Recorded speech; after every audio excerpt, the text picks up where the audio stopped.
안녕하세요. 오늘도 사연살롱을 찾아주셔서 감사합니다. 대학생 아들을 둔 40대 엄마예요. 세상의 모든 부모가 다 그렇겠지만 저희 부부한테 아들은 정말 귀하고 귀한 존재랍니다. 우리 부부는 12년 동안이나 아들이 죽은 줄 알고 살았거든요. 어떻게 이런 일이 일어날 수 있었는지 기가 막히지만 뒤늦게라도 아들을 찾을 수 있어서 얼마나 다행이었는지 몰라요.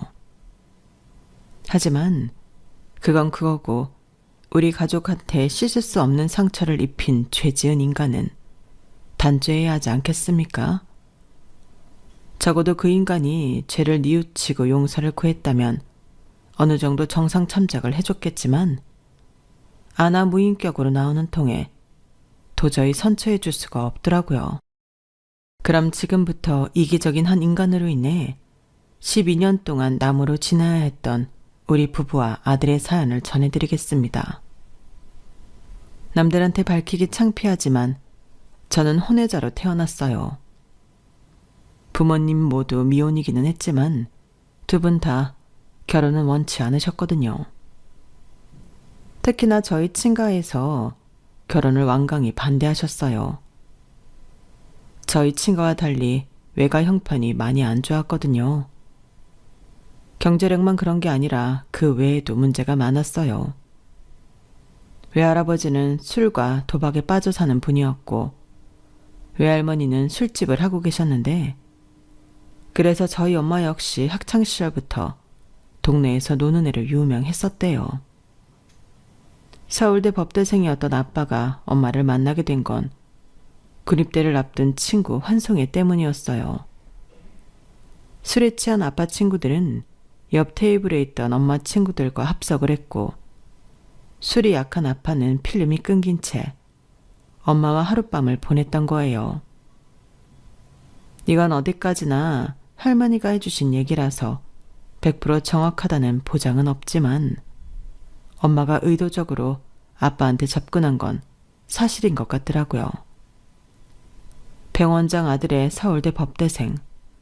엄마로서는 이 남자를 잡으면 하루아침에 인생 역전에 성공할 거라고 생각을 했을 거예요. 하지만 저희 할머니가 그렇게 호락호락한 분이 아니었어요. 애를 낳든 말든 상관없다며 무슨 일이 있어도 결혼은 안 된다고 못 박으셨거든요. 그러자 발등에 불이 떨어진 외할아버지께서 어떻게든 협상을 하려고 달려오셨어요. 아니, 처녀를 임신시켜놓고 나 몰라라 하면 그만입니까? 알만한 분들이 이래도 되는 겁니까? 내 딸 인생 책임지세요. 안 그러면 우리도 가만히 있지 않을 겁니다. 하지만 할머니는 눈 하나 깜빡 않으셨어요. 그 책임을 왜 우리한테 묻습니까? 내 아들이 그 딸 겁탈이라도 했답니까? 술에 취해 정신도 없는 내 아들을 여인수까지 끌고 들어간 건 그 집 딸이에요. 오히려 우리가 피해자라고요. 이렇게 찾아와도 소용없습니다. 시집도 안 간 여자가 애를 가졌으니 그것만큼 큰 흠이 어딨겠어. 하지만 남자는 다르죠. 우리 애야 똥밟았다 생각하면 그만입니다. 어디 한번 마음대로 해보세요. 그러자 외할아버지는 기세 등등하던 모습은 온데간데 사라지고 비굴하게 흥정을 시작했어요. 그렇게 지어진 결론은 아이를 낳아 보내면 그의 딸은 보상금을 주겠다는 거였어요. 판돈이 필요했던 외할아버지로서는 나쁘지 않은 조건이었고 엄마 역시 저희 아빠에 대해 애정이 있었던 건 아니었기 때문에 결정에 따르기로 했어요. 그래도 10달을 품어 낳은 자식인지라 모정이 있었을 텐데 저희 엄마는 아니었나 봐요. 저를 넘겨주면서 다른 말 없이 딱 이 말만 했대요. 전에 주신 돈은 아버지가 다 가져가서 노름으로 날리셨어요. 고생은 내가 있는데 나한텐 아무것도 없다고요. 그러니 저한테도 돈을 좀 주셔야겠어요. 안 그러면 너무 억울하잖아요. 피덩이 자식을 앞에 두고 돈 얘기를 하는 엄마를 보고 아빠는 한숨을 쉬었어요. 그건 기세기로 유명한 저희 할머니도 마찬가지였죠. 자식 가지고 흥정하는 거 보니 차라리 다행이다. 그래, 네가 원하는 돈 주마. 대신 앞으로 애 문제로 우리 집에 기웃댔다간 쥐도 새도 모르게 죽을 줄 알아. 알겠니? 그렇게 저는 엄마한테 버려진 채 친할머니 손에 자랐어요. 저희 엄마한테는 표독하게 굴었던 할머니였지만 저한테만큼은 세상 누구보다 자애로운 분이셨어요. 핏줄에 대한 애착이 무척이나 강한 분이셨거든요. 거기다 학구열도 강한 분이셨어요. 비록 저희 할머니가 제 또래 친구 엄마들에 비해 연세는 많으셨지만 아들을 서울대 법대에 보낸 분 아니겠어요?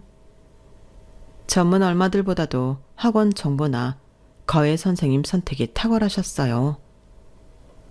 할머니 치맛바람 덕분에 저는 초등학생 때부터 학교 수업 외에 전과목 거회와 예체능 학원 수업을 받았어요. 전교 1등은 물론 예능적으로 교내외 대회를 휩쓸 정도였어요. 그러기 위해서 저는 잠도 줄여가며 노력을 해야 했는데 거기에는 그럴 만한 이유가 있었어요. 할머니는 항상 제게 이런 말씀을 하셨거든요. 넌 뭐든 1등을 해야 해. 그래야 아무도 널 무시 못한다. 알겠니? 널 낳아준 여자가 그 모양만 아니었어도 할미가 이렇게 널 닥달하지는 않았을 거야. 이게 다 애미 잘못 만난 탓이다 생각해라. 할머니는 제게 헌신적인 분이셨지만 그에 못지않게 어린 가슴에 상처도 많이 입히셨어요. 엄마 얼굴도 모르는 제 앞에서 저희 엄마를 두고 천박하다거나 못 배워 먹었다거나 돈에 자식 팔아먹는 년이라는 말을 서슴지 않으셨어요. 지금 생각해보면 학대나 다름없는 말들이었지만 그런 할머니를 막아줄 사람이 제 곁엔 없었어요. 아빠는 당시 결혼을 앞두고 있던 상황이라 저한테 신경 쓸 여력이 없었고 할아버지는 늘 병원 일로 바쁘셨으니까요. 그렇게 저는 할머니의 막말에 나름 힘겨운 시간을 보내야 했어요. 하지만 얼마 지나지 않아 그래도 할머니 품에 있을 때가 좋았다는 생각을 하게 됐어요. 아빠와 결혼한 분은 사업을 하는 집 딸이었는데 결혼도 비즈니스라고 생각하는 분이셨어요. 애초에 사랑 없이 서로 조건을 맞춰서 한 결혼이라서 저라는 존재 역시 함께 살아야 할 자식이 아닌 협상엔 포함된 조건 중 하나일 뿐이었어요. 그러니 처음부터 애정을 기대하기 힘든 관계였죠. 윤정아, 잘 들어. 난 네 아빠 아내로 이 집에 들어온 사람이지 네 엄마로 들어온 사람은 아니야. 그렇다고 널 방치하지는 않을 거야.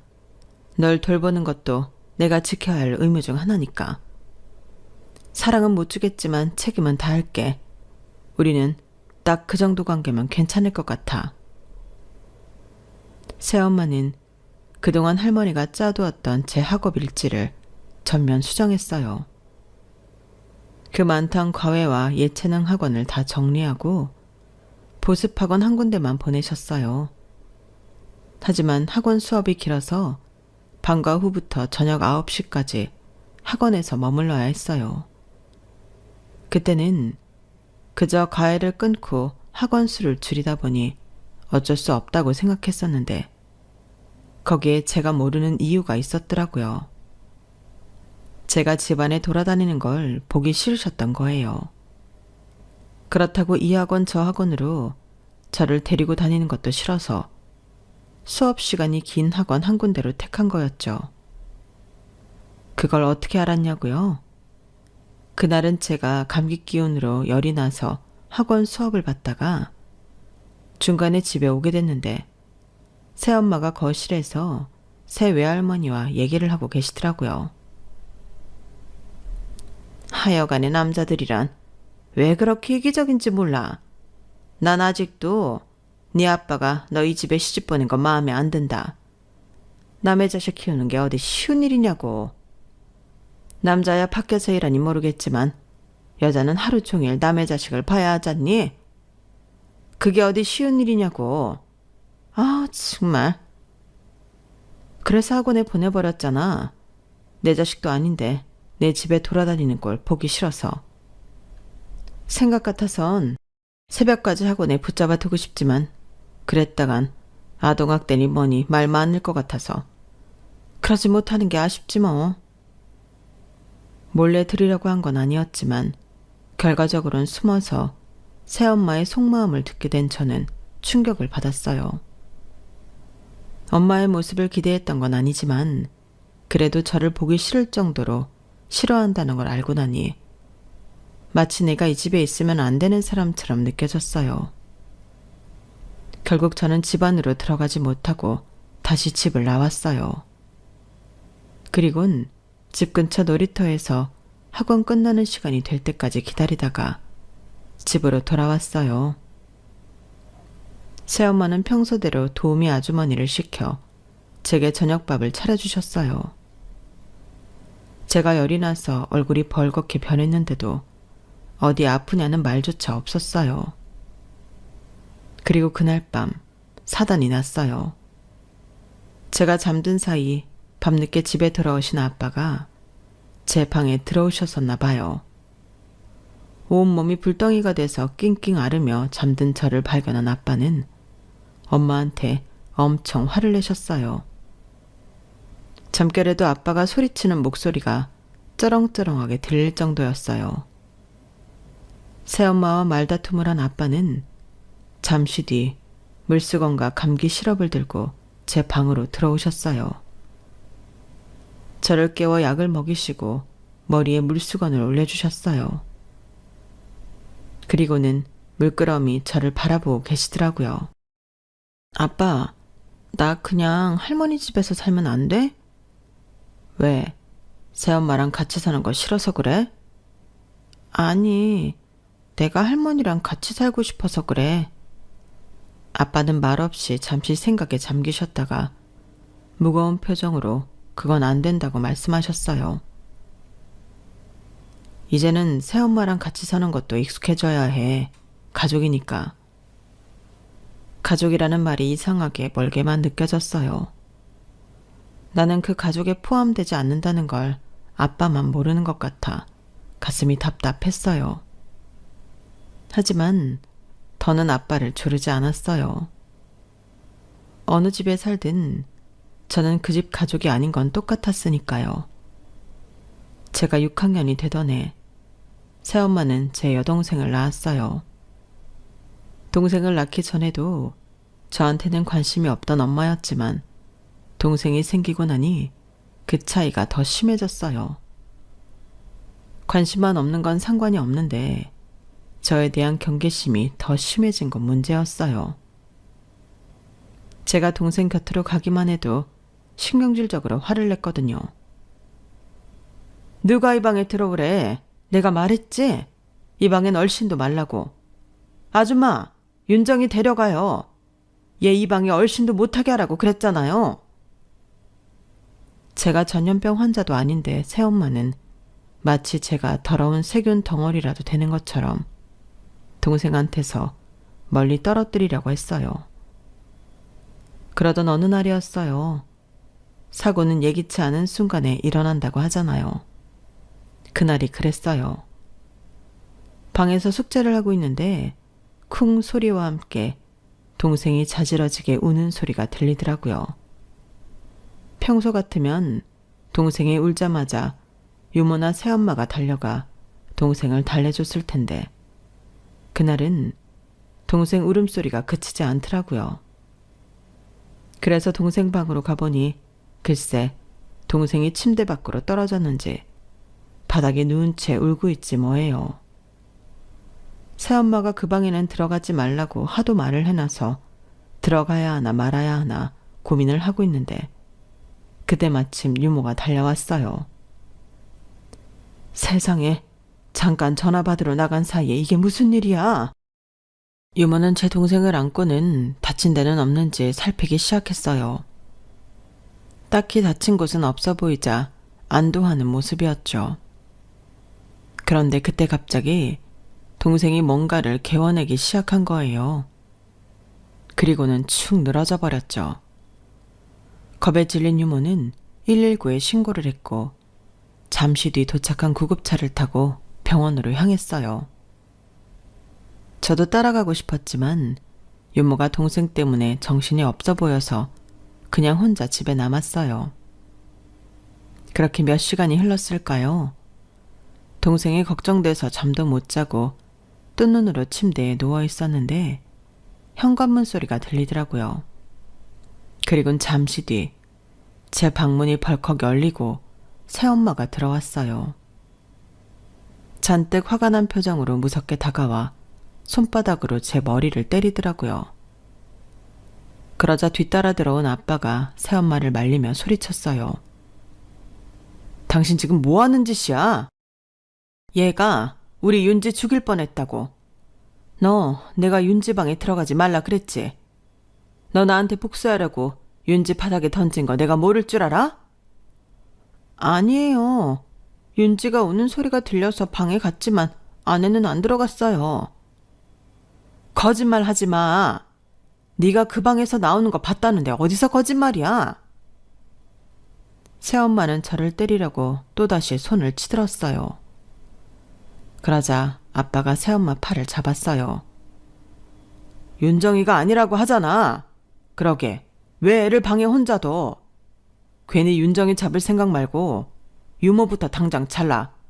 앞으론 남한테 애 맡기지 말고 당신이 직접 보라고. 아빠는 새엄마를 제 방 밖으로 밀어내곤 저를 다시 침대에 뉘어주셨어요. 새엄마한테 맞은 머리가 아프긴 했지만 동생 생각이 먼저였어요. 아빠, 윤지는요? 윤지가 아까 막 토하고 그랬는데. 의사 선생님이 그러는데 좀 놀라긴 했지만 괜찮대. 그러니까 걱정 말고 자. 아빠, 나 그냥 할아버지 집에 가서 살면 안 돼? 그러고 싶어. 아빠는 말없이 저를 바라보시기만 했어요. 그리고 며칠 뒤 저는 본가로 들어가 살게 되었어요. 6학년 2학기가 다 끝난 시점이라 중학교는 본가 근처에서 다니게 되었죠. 본가에 들어간 이후로는 또다시 학원과 과외에 치여 살게 됐지만 그래도 누구 하나 저를 이방인처럼 보는 사람은 없었어요. 부모 보살핌 대신 할머니 할아버지 보살핌을 받고 살 수 있었죠. 물론 할머니는 여전히 저를 낳아준 엄마 욕을 하곤 했지만요. 제가 본가로 온 이후로 동생을 본 건 명절 때랑 할머니 할아버지 생신 때뿐이었어요. 새엄마가 그때 외에는 본가를 찾지 않았거든요. 그래도 아빠는 한 달에 딱 2번 저를 보러 와주셨어요. 솔직히 딱 그 정도가 좋더라고요. 아빠가 나를 자식으로 생각하고 마음을 써준다는 걸 알 수 있는 그 정도면 충분하다고 생각했어요. 본가에 살면서 할머니 치맛바람 덕분에 온갖 사교육을 경험하게 된 저는 K대에 합격을 했어요. 고등학생 때까지는 내가 원하는 인생이 아니라 할머니께서 바라시는 인생을 살았지만 대학에 들어가고 나니 더는 그렇게 살고 싶지 않았어요. 강의 빠졌다고 집에 연락할 담임 선생님도 없고 성적으로 차별하는 사람들도 없어서 주변 눈치 볼 일이 없었거든요. 물론 할머니께선 여전히 성적을 강요하셨지만요. 높은 성적을 받아야 남들보다 좋은 직장에 들어갈 수 있고 그래야 결혼할 때 내세울 게 하나라도 더 생기는 거라고 하셨지만 저는 그러기 싫었어요. 결혼을 위한 직장이 아닌 내가 원하는 일을 하고 싶었거든요. 지금이라도 내가 뭘 잘할 수 있는지, 뭘 하고 싶은지 그걸 찾고 싶어서 굳이 돈이 필요하지 않은데도 각종 아르바이트를 해댔어요. 과 동기들은 제가 학비를 버느라 열심히 알바를 하는 줄 알 정도였 말이죠. 그렇게 다양한 직업군을 경험하다 보니 직업만큼이나 다양한 사람들을 만나게 되었고, 그러다 지금의 제 남편도 만날 수 있었어요. 당시 남편은 모 기업 연구원이었는데 입사한 지 1년 차라서 허드렛 일을 도맡아 하고 있었어요. 저는 그 연구소에서 개발한 화장품을 사용해보고 설문지를 작성하는 아르바이트를 하고 있어서 담당자였던 남편과 자주 만날 수밖에 없었어요. 무뚝뚝하고 사무적인 다른 직원들과 달리 남편은 늘 웃는 얼굴로 살갑게 맞아주어서 저와 함께 알바를 하는 여학생들한테 인기가 있었어요. 경쟁 심리 때문이었을까요? 평범하기 그지없는 남편 눈에 들려고 엄청 노력하곤 했어요. 방학 기간 동안 했던 알바라서 개강과 동시에 끝이 났는데도 자주 문자도 하면서 관계를 이어갔고, 그러다 연인 사이로 발전하게 되었어요.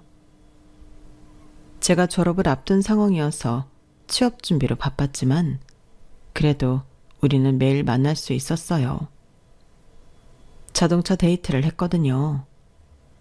제가 도서관에서 밤 늦게까지 공부를 하고 있으면 남편이 먹을 걸 사서 저희 학교로 찾아왔고, 집까지 차로 데려다 주는 게 데이트 코스였죠.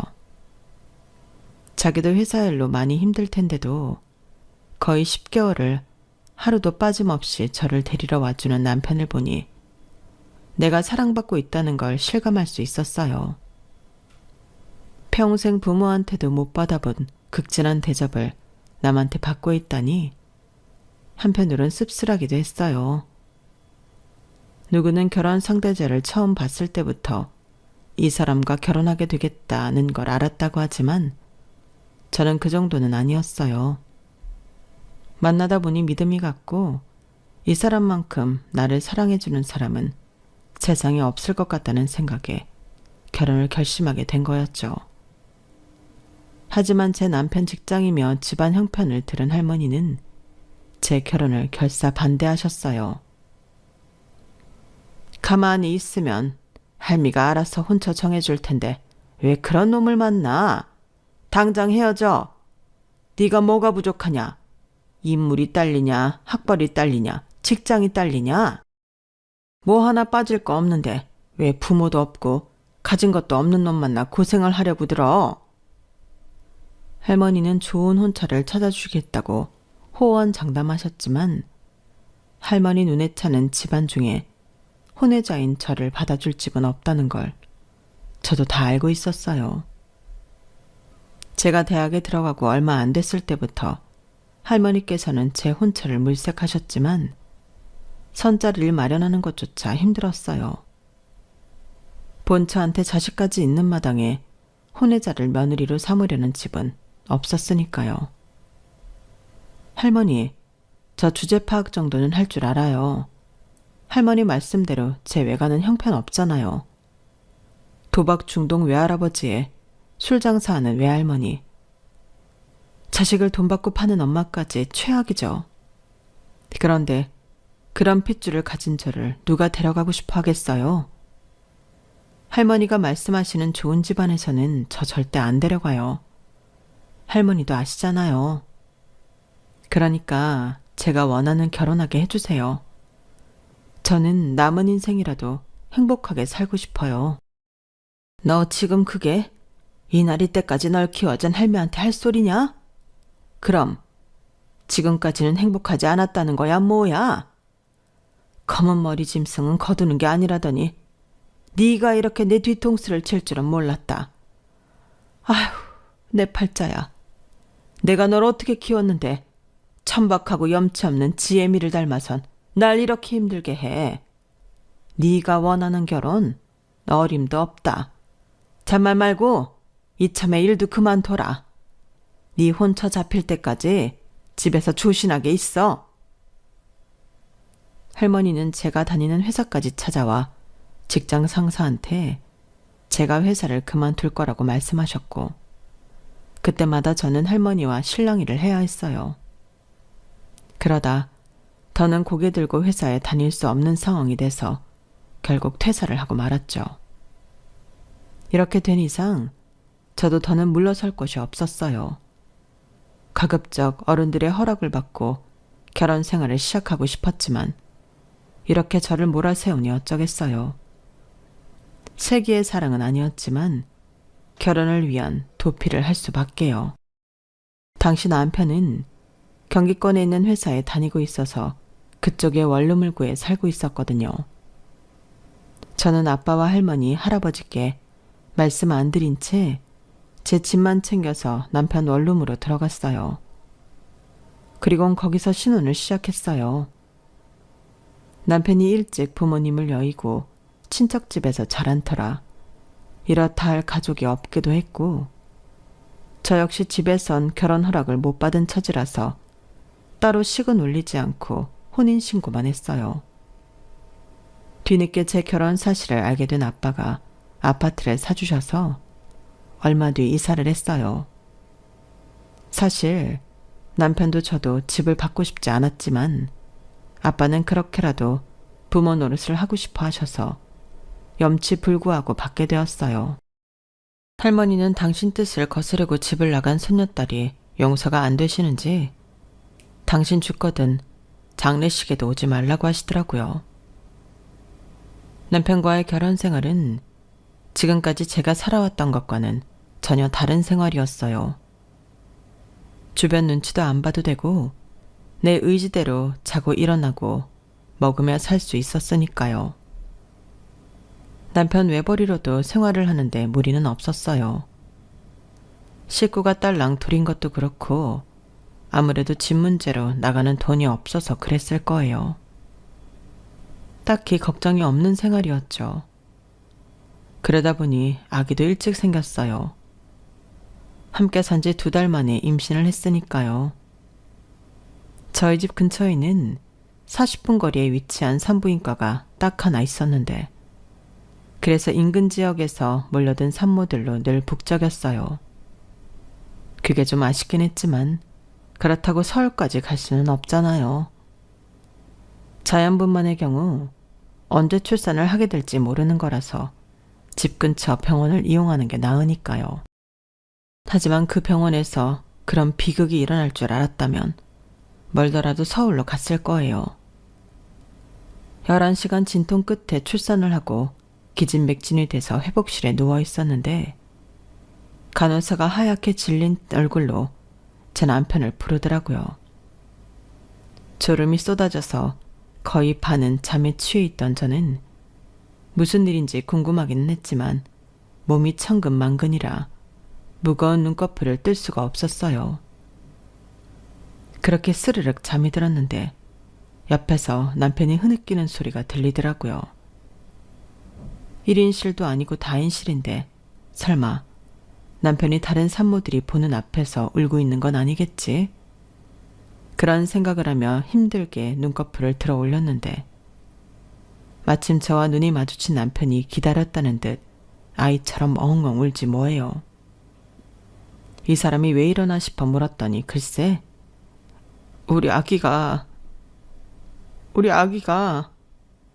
우리 아기가 왜? 무슨 소린데 제대로 알아듣게 말을 해봐. 죽었어. 그 한마디에 심장이 쿵 내려앉는 것 같았어요. 그래서 성치 않은 몸으로 아기를 보겠다고 일어나려는데 남편이 그런 저를 꼭 끌어안고는 그러더라고요. 이미 늦었다고요. 제가 긴 산통 끝에 출산을 하고 까무러치다시피 해서 거의 10시간 가까이 잠들었던 모양이었어요. 그 사이 우리 아기는 무지개 다리를 건넜고 사망 선고까지 받은 상태였죠. 10달을 품어서 이제 겨우 얼굴을 보나 했더니 제대로 안아보지도 못하고 자식을 떠나보내게 되자 온전한 정신으로 버틸 수가 없었어요. 제가 하도 울부짖고 난동을 피워서 1인실로 옮기게 되었는데 정신을 차려보니 뒤늦게 소식을 듣고 달려오신 할머니가 제 곁을 지키고 있었어요. 아빠와 의사인 할아버지는 담당 의사한테 정확한 사인을 들으러 갔다고 하더군요. 장례식에도 찾아오지 말라고 했던 할머니는 자식을 잃은 손녀딸 손을 꼭 잡아주셨어요. 그리곤 이게 다 당신 탓이라고 하셨죠. 내가 고집만 부리지 않았으면 네가 이런 병원에서 자식을 잃지는 않았을 텐데 이게 다 내 죄다. 그러니 원망하려거든 이 할머니를 원망해. 불쌍한 것. 어쩜 이리 팔자가 기구하니.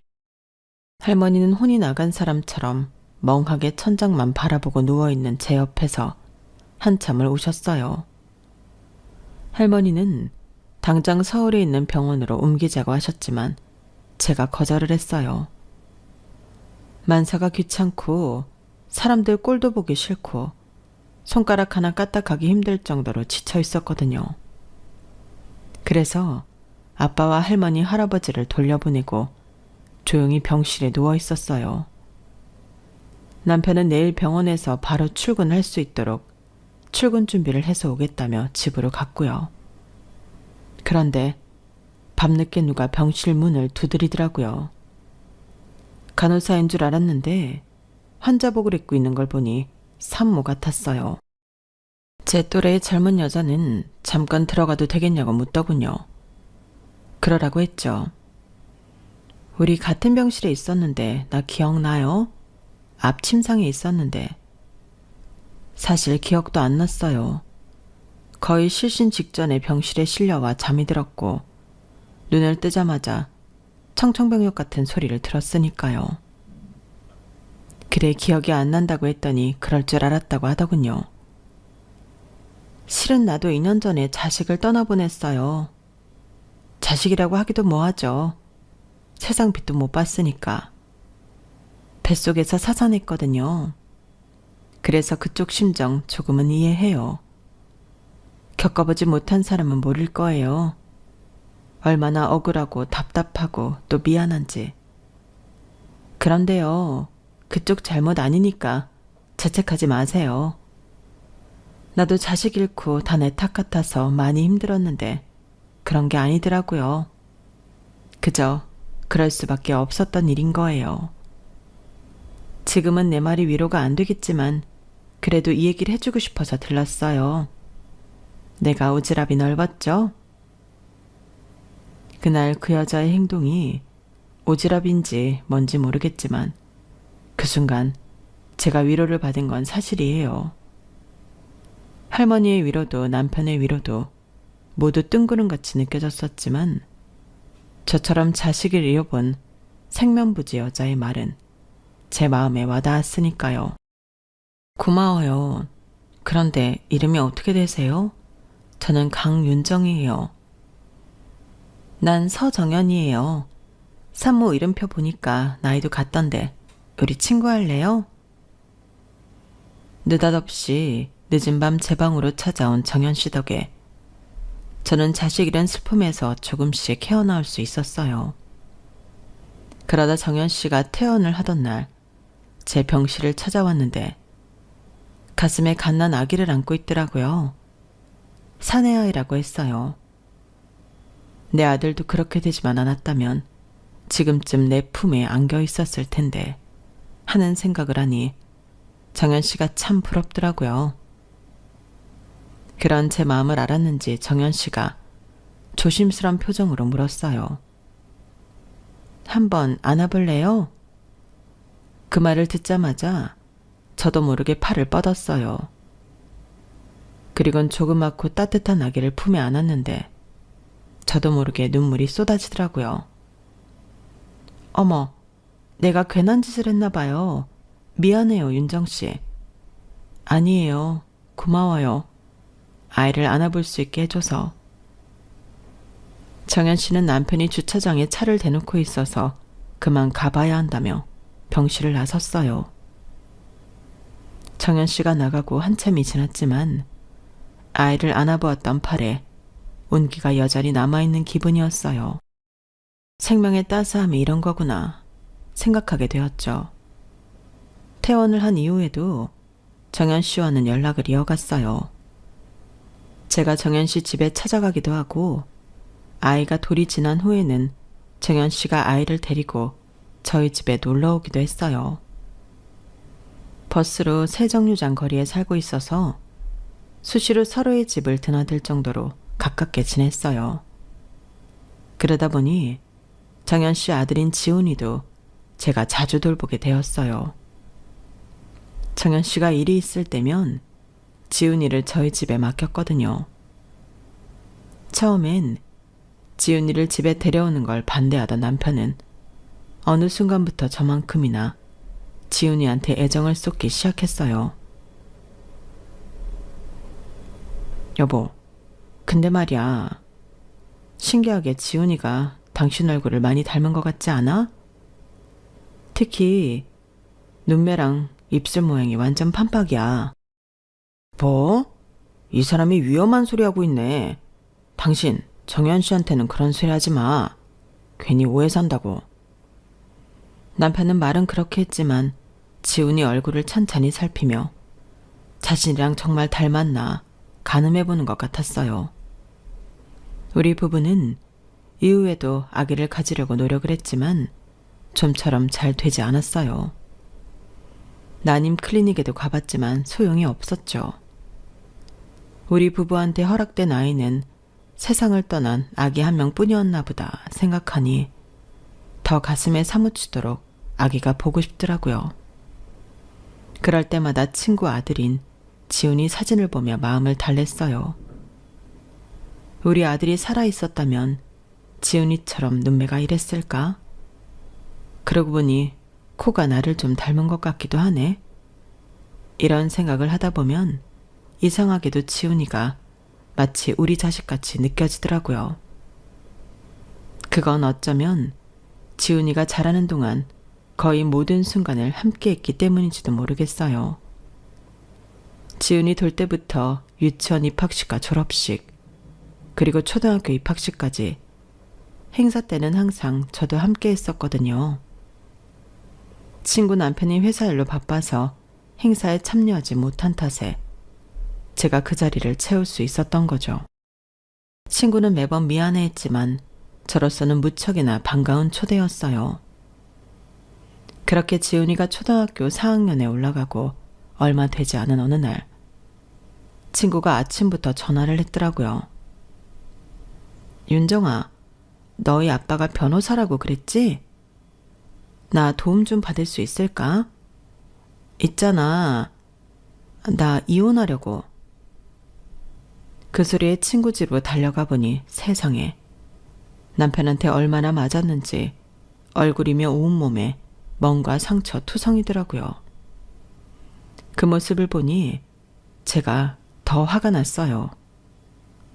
그래서 아빠한테 전화해 이혼 전문 변호사를 소개받았어요. 얼마 뒤 친구는 이혼을 했고 남편과 갈라서게 되었어요. 살던 아파트를 정리할 때까지 당장 지낼 곳이 없어서 친정으로 가야 할 것 같다더군요.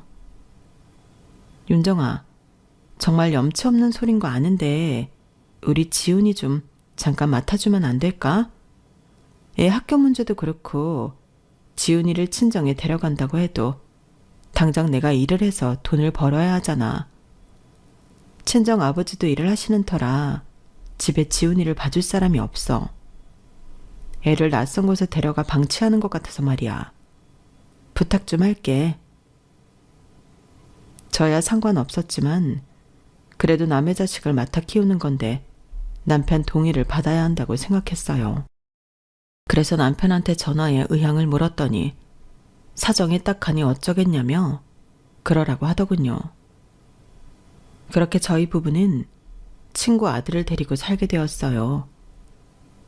친정이 있는 지방으로 내려간 친구는 일주일에 한 번 정도 연락을 해왔어요. 아이 학용품에 들어가는 돈이나 간식비를 보내겠다고 했지만 자기 형편도 어려운 거 뻔히 아는데 그 돈을 받기는 그렇더라고요. 어떻게 된 건지 친구는 이혼할 때 위자료도 제대로 못 받았고 심지어 양육비도 못 받게 된 것 같았거든요. 아빠가 소개해준 변호사가 이혼 전문 변호사라고 하더니 영 꽝이었나 보다 생각했어요. 그래서 친구한테는 미안한 마음이 있어서 지은이한테 들어가는 돈은 제가 감당하려고 한 거죠.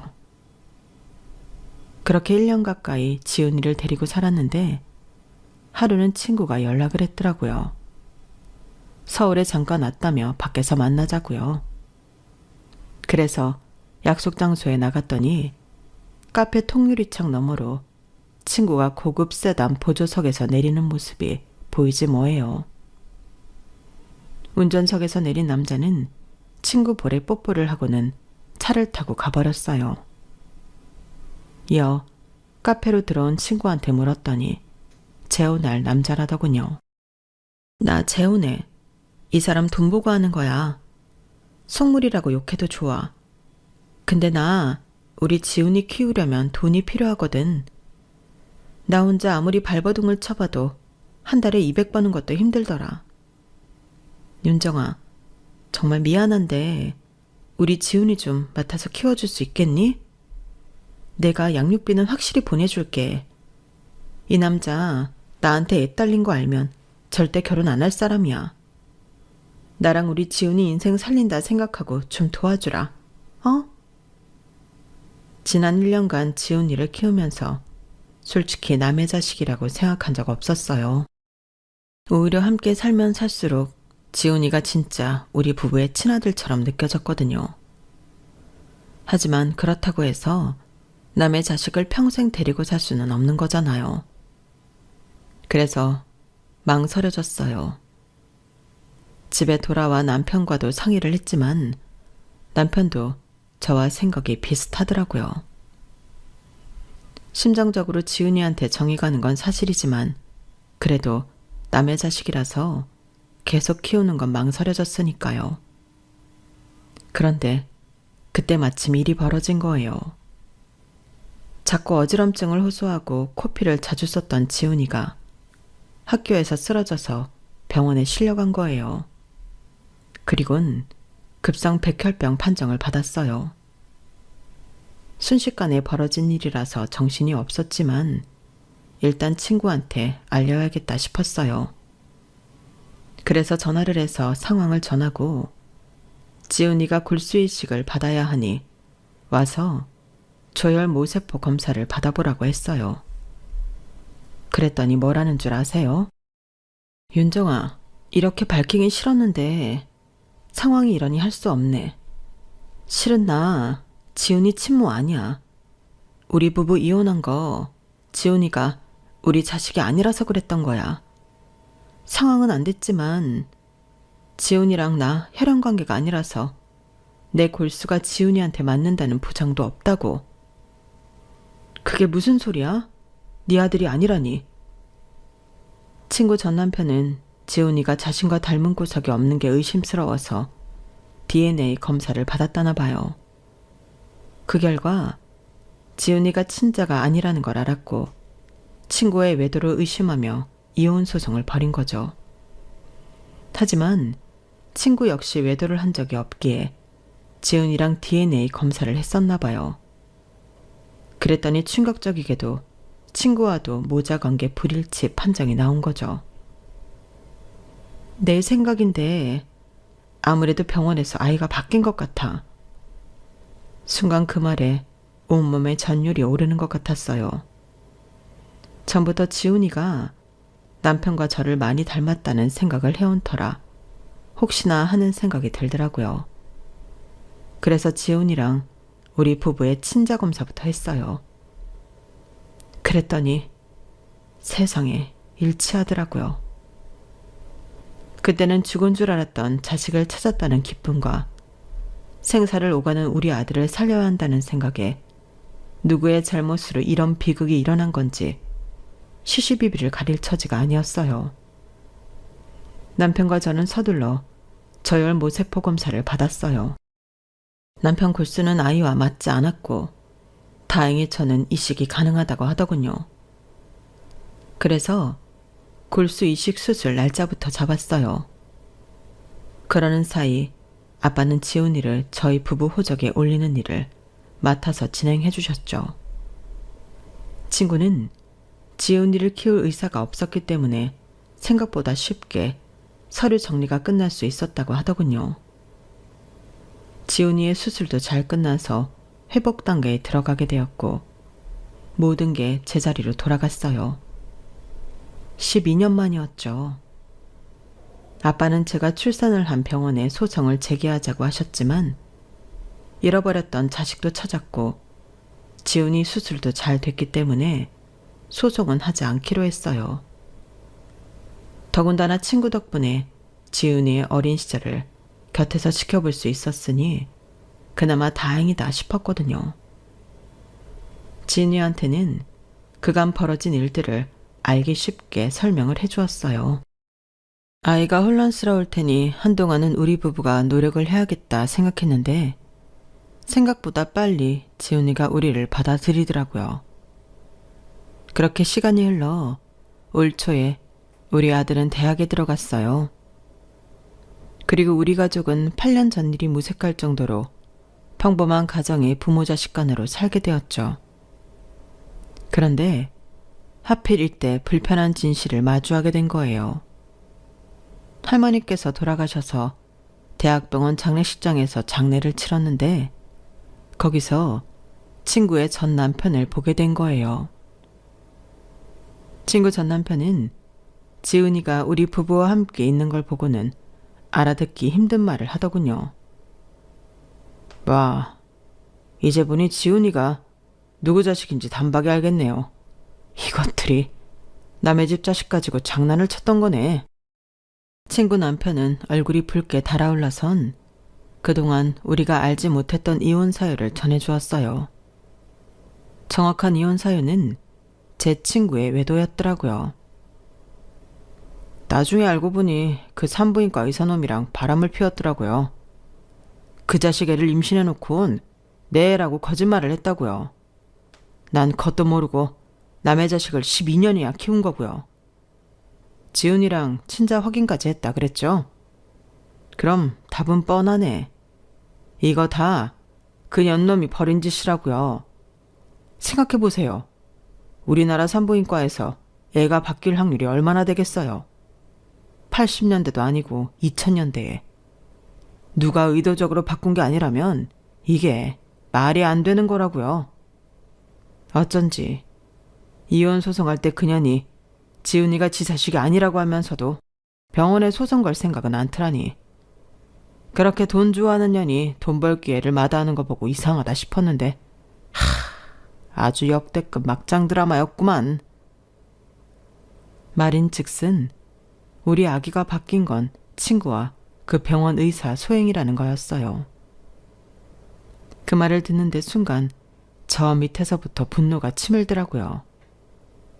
그 긴 세월을 나와 내 남편을 속이고 거짓말을 해온 사실이 도저히 용서가 안 됐어요. 감히 내 자식을 가지고 장난질을 쳐? 죄도 없는 그 어린 거 인생을 망쳐가면서? 도저히 용서 못해. 다 죽여버릴 거야. 사회에서 생매장 시켜버릴 거라고. 내 자식을 자기 필요할 때 써먹고 필요가 끝나자마자 우리 부부한테 떠넘겼다는 사실에 태어나서 처음 사리까지 느끼게 되더라고요. 8년 전 소송을 걸라는 아빠 말에 죽은 줄 알았던 자식 찾은 걸로 만족하겠다고 했던 게 이렇게 후회가 될 수가 없었어요. 그때 소송을 했더라면 추악한 인간들을 진작에 처리할 수 있었을 테니까요. 하지만 늦었다고 생각할 때가 가장 빠른 거란 말이 있잖아요. 친구도 병원 의사도 그동안 많은 걸 잃어놓았으니 차라리 잃을 게 많아진 지금 무너뜨리는 것도 괜찮다 싶었어요. 복수의 파급이 8년 전보다 오히려 더 클 테니까요. 할머니 장례가 끝나고 아빠 로펌으로 가서 정식으로 이번 소송을 의뢰했어요. 어떻게든 그 인간들한테 가장 큰 타격을 줄 수 있도록 재판 설계를 해달라고 부탁드렸죠.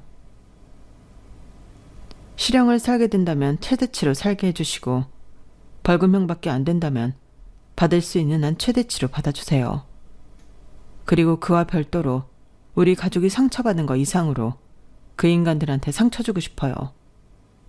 그것들 인생 개박살 내고 싶다고요. 아빠, 도와주세요. 살면서 이렇게 간절히 누군가를 미워해 본 적이 없어요. 날 버린 엄마도, 나를 괴물 취급하던 새엄마도 이렇게 미워하지 않았으니까요.